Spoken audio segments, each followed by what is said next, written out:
Hi everyone, I am सुमन मलिक और आज इस वीडियो में हम डिस्कस करने वाले हैं यूजीसी नेट के बारे में। सबको पता ही होगा नेट के एग्ज़ाम में दो पेपर रहते हैं, पेपर 1 एंड पेपर 2।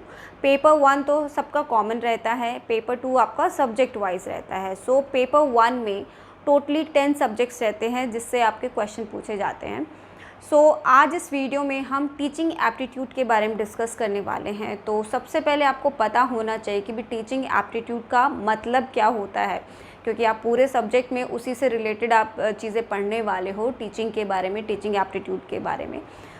टीचिंग का मतलब आपको पता ही है कि मतलब किसी को पढ़ाना, ये टीचिंग होता है। एप्टीट्यूड होता है किसी को पढ़ाने की योग्यता। देखिए, बहुत लोग ऐसे होते हैं जिन्होंने बहुत सारी डिग्री ली होती है, बहुत सारी उन्हें नॉलेज होती है, लेकिन क्या उनमें वो क्षमता होती है, क्या उनमें वो योग्यता है कि भी अपनी जो नॉलेज है, अपना जो ज्ञान है, वो सेकंड पर्सन तक वो पहुंचा सके और उसको एक्चुअल में समझ भी आए। ये एप्टीट्यूड होता है। मतलब किसी को पढ़ाने की जो योग्यता होती है ना, जो तरीका जो होता है, वो टीचिंग एप्टीट्यूड होता है। जब आप ये सब्जेक्ट पढ़ोगे ना, तो इसमें आप बहुत सारी थ्योरीज़ पढ़ोगे, क्लासिफिकेशंस पढ़ोगे और भी बहुत कुछ। उसमें सभी में आपको सिर्फ यही मिलेगा कि किस तरह से एक इंस्ट्रक्टर या जो टीचर है वो किस तरह से लर्नर को, सेकंड पर्सन को वो चीज़ें समझाता है, पढ़ाता है, क्या क्या प्रोसेस होता है, क्या टेक्निक यूज़ होती है, क्या क्लासिफिकेशन होता है, किस थिंकर ने क्या बोला है। बेसिकली इसमें आप जो भी थिंकर्स के बारे में पढ़ोगे ना, वो भी फ़ॉरेन के ही हैं, इंडियन हार्डली कोई मिलेगा। मैक्सिममली सारे फ़ॉरेन के मिलते हैं इसमें थिंकर्स। टीचिंग एप्टीट्यूड का मतलब होता है किसी को पढ़ाने की योग्यता। नाउ अगर आप में ये तरीका है आपके पास, तो आप एक अच्छे टीचर हैं। अगर आप अपनी नॉलेज, अपनी इन्फॉर्मेशन किसी सेकंड पर्सन तक पहुंचा पा रहे हैं और उसे समझा भी पा रहे हो, उसे समझ भी आ रहा है, तो आप एक अच्छे टीचर हैं। अदरवाइज़ आप इस टास्क में फ़ेल हो जाते हैं। तो टीचिंग एप्टीट्यूड का इतना ही मतलब है। Now let's see the forms of education. मतलब जो आपको ज्ञान, जो आपको नॉलेज जो मिल रही है, वो आपको कहाँ कहाँ से मिलती है, किस किस तरीके से मिलती है, ये देख लेते हैं। बेसिकली 3 टाइप यहाँ बताए गए हैं। First is formal, second is informal and third is non formal. देखिए, फॉर्मल क्या होता है?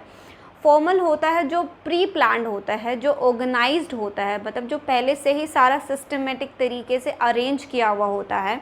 आप अगर इसका एग्जाम्पल लें, स्कूल, कॉलेज, इंस्टीट्यूट्स एक्सेट्रा, जब बच्चा स्कूल में होता है तो उसका एक सिलेबस फिक्स होता है, उसको किस तरह से पढ़ाई करनी है, उसको क्या पढ़ना है, किस तरह से उसको इंस्ट्रक्शंस देते हैं, सब कुछ प्लान होता है, पहले से प्री अरेंज्ड होता है। आप उसमें कोई फेरबदल नहीं करते और बच्चा उसी तरीके से पढ़ता है। तो ये फॉर्मल होता है। सेकंड होता है इनफॉर्मल, मतलब जहाँ पर आप इनडायरेक्ट लर्निंग करते हैं, जहाँ पर आप एक्टिविटीज़ से लर्न करते हैं। इट मीन्स कि भी जैसे कोई बच्चा होता है, वो फैमिली में होता है, फैमिली में वहाँ पर उसके पेरेंट्स होते हैं और भी फैमिली के बहुत सारे मेंबर्स होते हैं। तो अगर वो किसी को देखता है कि भी उसके पिता सुबह उठते हैं 6 बजे, सुबह उठकर वो एक्सरसाइज करते हैं, फिर पूजा पाठ करते हैं, तो वो बच्चा उसकी एक्टिविटीज़ से सीख रहा है। तो वहाँ पर कहीं पे इंस्ट्रक्शंस नहीं दिए जा रहे, वो अपने आप उनको देखकर सीख रहा है। तो ये इनफॉर्मल तरीका होता है। इनडायरेक्ट वे में वो पिता जो है वो उस बच्चे को सिखा रहा है कि भी तुम्हें ऐसे ऐसे करना चाहिए। वो कह नहीं रहा है, लेकिन वो बच्चा अपने आप इनडायरेक्टली सीख रहा है कि उसे भी ऐसा करना चाहिए। तो ये इनफॉर्मल तरीका होता है। नेक्स्ट इज़ नॉन फॉर्मल तरीका। नॉन फॉर्मल होता है जब कोई पर्सन अपनी लाइफ जर्नी से सीखता है, मतलब अपने खुद के एक्सपीरियंसेस से सीखता है।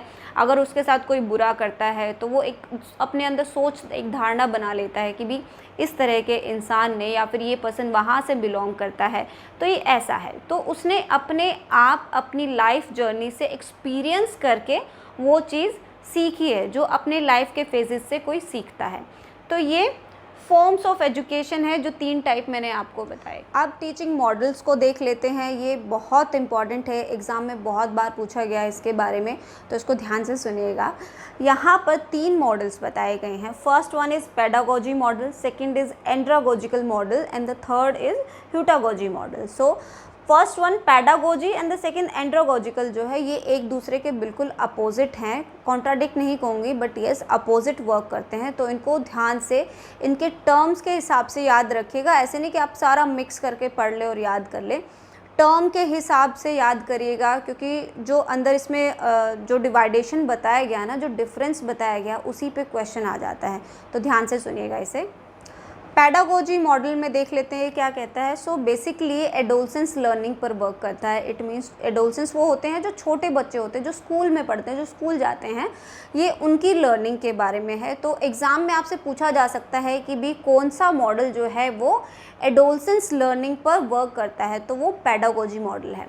अब देखिए क्या कहता है, इंस्ट्रक्टर सेंटर्ड टीचिंग होती है, मतलब कि भी जो भी टीचर बच्चों को पढ़ाता है, जो भी इंफॉर्मेशन, जो भी नॉलेज वो उनको देता है, वो इंस्ट्रक्टर सेंटर होती है। मतलब सारा ही ज्ञान जो है वो टीचर ही बताता है, सारा ही इंफॉर्मेशन, सारी ही नॉलेज जो है वो इंस्ट्रक्टर स्टूडेंट्स को देते हैं। जैसे कि स्कूल में आपने देखा ही होगा ना, बच्चे सिर्फ उतना पढ़ते हैं, वही पढ़ते हैं जो टीचर उसे बताता है। उन्हें बाहर की दुनिया से कोई मतलब नहीं होता है। वही अपनी स्कूल की किताबें, जो भी टीचर उन्हें पढ़ने को बोलता है कि भी तुम्हें ये पढ़ना है, ऐसे पढ़ना है, इस तरीके से पढ़ना है, वो सारा ही टीचर सेंट्रिक रहता है। नेक्स्ट देखिए, learner is dependent upon the instructor for the all the learning. वही चीज़ जो स्टूडेंट है, जो भी वो पढ़ रहा है, जो भी वो ज्ञान हासिल कर रहा है, जो भी उसे नॉलेज इन्फॉर्मेशन मिल रही है, वो सारी ही इंस्ट्रक्टर मतलब टीचर उसे दे रहा है। Okay, now teacher will decide what to teach, how to teach. अब टीचर ही डिसाइड करेगा उसे क्या पढ़ाना है, उसे किस तरीके से पढ़ाना है, क्या सिलेबस कवर करवाना है, क्या मटेरियल देना है स्टडी का उन्हें, ये सभी टीचर डिसाइड करेगा। आपने स्कूल में देखा ही है ना, टीचर ही बताता है कि भी बच्चों तुम्हें इतना पढ़ना है, ये बुक पढ़नी है, ये सिलेबस कवर करना है, इसी से रिलेटेड आपका एग्ज़ाम आएगा। तो सारा ही इंस्ट्रक्टर सेंटर्ड वो होता है, जो भी टीचर बताएगा वही आपको पढ़ना होगा। Learner motivated by external sources. अब जो लर्नर है, जो बच्चा है, जो स्टूडेंट है, वो एक्सटर्नल सोर्सेज से मोटिवेट हो रहा है। और एक्सटर्नल सोर्स क्या है?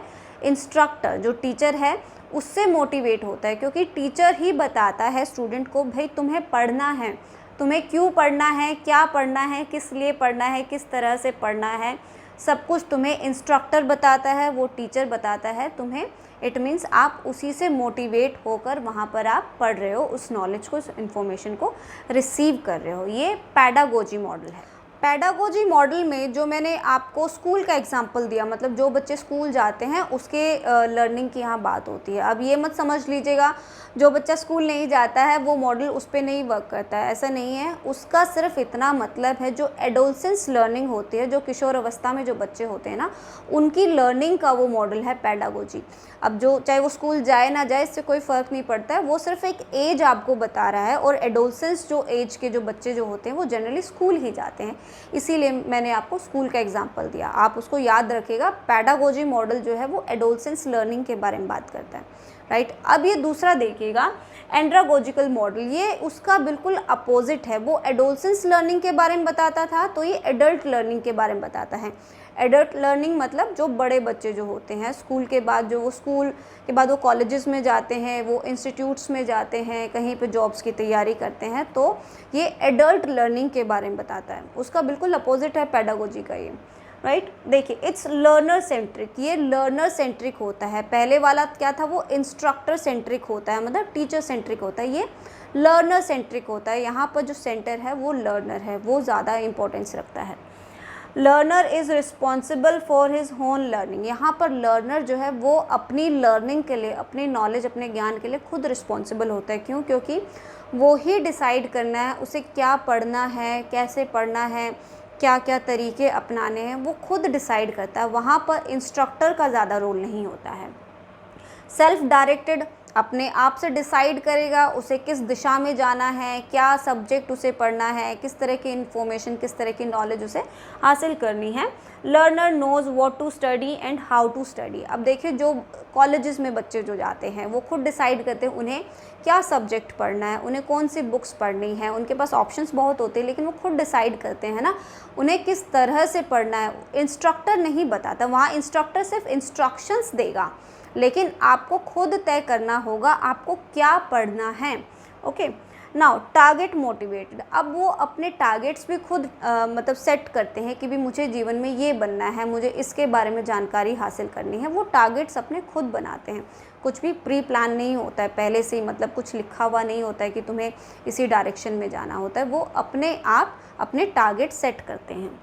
इंटरनल मोटिवेशन, इंटरनल मोटिवेशन होता है, आपने पेडागोजी में देखा था एक्सटर्नल मोटिवेशन था, मतलब जो इंस्ट्रक्टर है वो मोटिवेट करता है, लेकिन यहाँ पर इंटरनल मोटिवेशन है, अपने टारगेट्स को सेट कर कर वो खुद से मोटिवेट होते हैं। जैसे कि एग्जांपल ले लीजिए, कोई स्टूडेंट जो है वो जज बनने की तैयारी अगर कर रहा है, तो वो देखता है ना कि भी जज के पास ऐसी ऐसी पावर होती है, मुझे इस तरह से इसकी पढ़ाई करनी है, सेल्फ लर्निंग करनी है, अपना टारगेट खुद सेट करता है, सेल्फ मोटिवेटेड होता है, खुद से मोटिवेशन लेता है, उस पर्सन को देखकर मोटिवेट हो रहा है ना, लेकिन जो मोटिवेशन है अंदर से उसमें से आ रही है कि भी मुझे ऐसा बनना है, ऐसे पढ़ना है मुझे।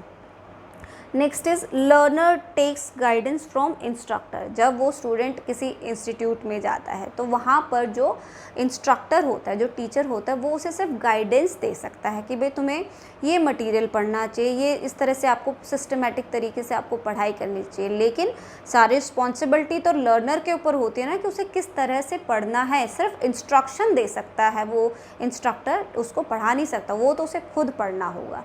तो I think it's very clear adult learning के बारे में है ये। अब थर्ड को देख लेते हैं, ह्यूटागोजी मॉडल, इसको देख लेते हैं। ये थर्ड मॉडल है, ये बाद में इंट्रोड्यूस हुआ था, स्टार्टिंग में नहीं था।